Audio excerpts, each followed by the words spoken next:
for formal appointment. Grace Nganga KTN. The U.S. Embassy in Kenya and the Standard Group PLC have pledged to collaborate in enhancing journalists' working conditions and championing media freedom and the rights of media professionals. Now, speaking during a meeting held at the Standard Group headquarters in Nairobi, the U.S. Embassy's spokesperson, James Hagengraber, expressed his commitment to supporting efforts aimed at addressing the challenges facing the media industry, including the government's pending advertisement bills. As Winfrey Owino reports, Group Chief Executive Editor Chacha Mwita revealed that the government owes the media company, get this, 1.2 billion shillings in unpaid advertisement fees. The Standard Group's top leadership met with officials from the U.S. Embassy on Monday to discuss the state of media freedom in the country.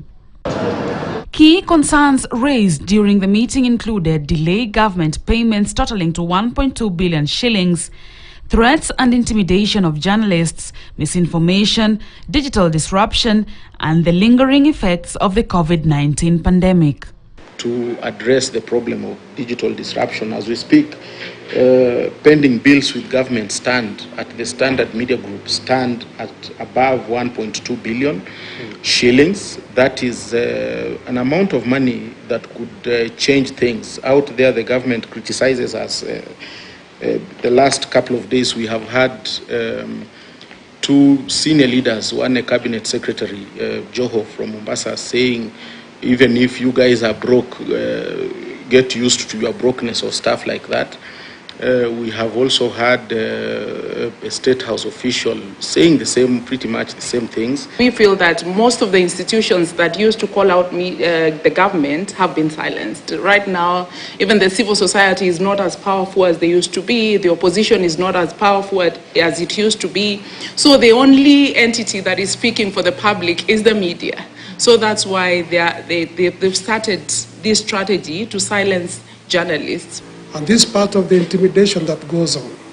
And it came in Tanzanian plates with people that didn't want to identify themselves. When we called them and asked them to identify themselves, they didn't want to identify themselves, and later on they left. And yeah, this is what we are talking about. And as we continue, that's an area that